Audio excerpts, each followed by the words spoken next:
आप आरक्षण लागू कर दीजिए और मैं पार्टी भी आपको हैंड ओवर करके और मैं हरिद्वार चला जाऊंगा, वहाँ पे कीर्तन करने के लिए चला जाऊंगा, राजनीति से मैं संन्यास ले लूंगा। कि एक पति पिछड़ा को बेटा को आपने किस तरीके से बेइज्जत करके बाहर निकाला, क्योंकि मेरा घर है और मेरे घर में कोई बाहर निकालेगा कैसे होगा, और मेरे घर को कोई कब्जा करने के लिए आया, मैं आसानी से उसको छोड़ दूंगा, ऐसे कैसे होगा।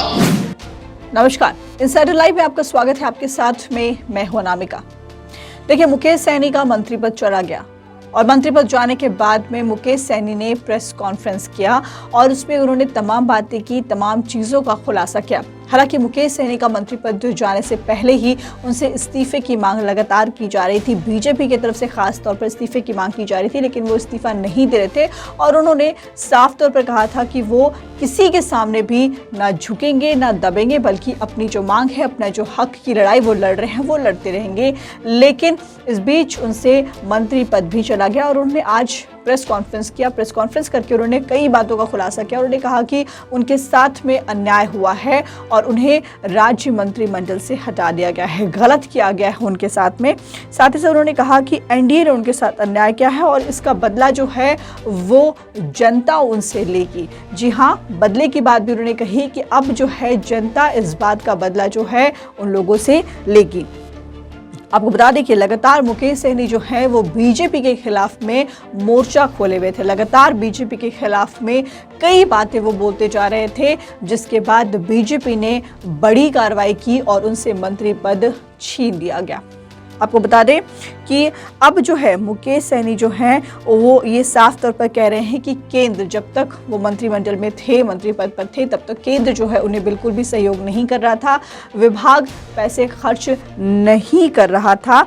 साथ ही साथ ये भी कहा कि अगर आरक्षण, जिसकी मांग वो लगातार करते आ रहे हैं सरकार से कि अति पिछड़ा निषाद समाज को आरक्षण मिल जाए, तो वो उन्होंने साफ तौर पर कहा कि अगर आरक्षण लागू कर दे तो मैं बीजेपी में पार्टी का विलय करके हरिद्वार चला जाऊंगा और राजनीति से संन्यास ले लूंगा। साथ ही साथ आपको ये भी बता दें कि अगले महीने से उन्होंने कहा है कि वो बिहार का दौरा करेंगे और जनता के बीच में जाएंगे। आप भी सुनिए मुकेश सैनी ने क्या कुछ कहा इस प्रेस कॉन्फ्रेंस में। देखिए, मैंने कभी किसी पार्टी में नहीं रहा और मैं जब भी अपना पार्टी बनाया मैं यूपीए के साथ रहा और यूपीए में गठबंधन में मैंने चुनाव लड़ा और आप सबको पता है कि यूपीए में गठबंधन कैसे टूटा, किस तरीके से हमारा सीट घोषणा नहीं किया, उसी जगह हमने गठबंधन तोड़ा और मैं आज एनडीए में हूँ था और मैं यहाँ पे लड़ाई लड़ा। और आप सब ने कल संजय जायसवाल का एक आपने बाइट सुना कि उन्होंने कहा कि हमारा बात हुआ था कि पार्टी विलय करने का। आपको मैं बता दूं कि आपने देखा कि हमारा गठबंधन टूटा, हमने मोरिया में प्रेस कॉन्फ्रेंस किया कि हम अकेले अपने दम पर चुनाव लड़ेंगे। दिल्ली से फ़ोन आता है, मैं दिल्ली जाता हूं और 4 घंटे में डिसीजन होता है कि आप हमारे एनडीए का पार्ट बनिए और आपको हम इतना सीट देते हैं। तो वहाँ पे पार्टी विलय का कोई चर्चा ही नहीं है। वो तो हमें सपना आज से नहीं 2016 से दिखा रहे हैं कि राज्यसभा भेजूंगा। 2020 में वो आग्रह कर रहे थे कि केंद्र में आपको राज्यसभा भेज के केंद्र में मंत्री बनाते हैं, आप हमारे पार्टी में विलय कर लीजिए। 2025 में आपको बिहार का मुख्यमंत्री बनाएंगे, ये सब ऑफर दे रहे थे और तमाम वो कह रहे थे कि आप हमारे पार्टी में विलय कर लीजिए। लेकिन हम उसको हंसते हंसते, और वो भी हमेशा मजाक में कहें, और मैंने हंसते हंसते उसको एक ही जवाब दिया कि आप हमारा जो उद्देश्य ये पार्टी बना है उस उद्देश्य को पूरा कर दीजिए, आरक्षण दे दीजिए, तो निश्चित तौर पे आप जो बोलेंगे वो मैं करूंगा। तो मैं आज भी कहता हूं कि जो उद्देश्य से मेरा ये पार्टी बना है वो आरक्षण आप केंद्र सरकार से लागू हो सकता है। जब बंगाल में आरक्षण है, दिल्ली में आरक्षण है, तो केंद्र सरकार से आरक्षण लागू हो सकता है।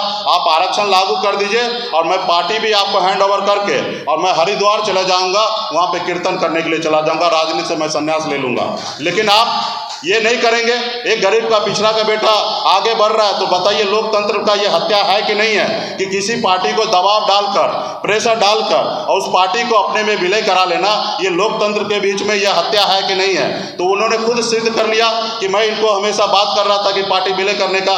तो इसलिए आप लोगों के बीच में मैं देखा कि मैंने अपनी कुर्सी को किस तरीके से मैंने गंवाया, क्योंकि मेरा एक ही ध्येय है कि संपूर्ण बिहार और देश में निषाद समाज का कल्याण हो, निषाद समाज का हक अधिकार के लिए लड़ाई लड़े। आज मेरे में क्या था, उन्होंने तो कहा कि पार्टी विलय कर लेना, तो मैं अगर पार्टी विलय कर लेता तो उसके हिसाब से मैं आज मंत्री रहता, हमारे सब चीज़ रहता, मान सम्मान रहता। लेकिन मैंने इसको त्यागा, मैंने उसको ठुकराया। इसलिए ठुकराया क्योंकि मुझे पता है कि अगर आज मैं ठुकरा दूंगा तो मेरा आने वाला पीढ़ी, आज मैं स्वीकार कर लूँगा तो मेरा आने वाला पीढ़ी है ना, 75 साल बीत गया इस समाज को हक अधिकार लेने के लिए, आने वाले 100 साल लग जाएगा।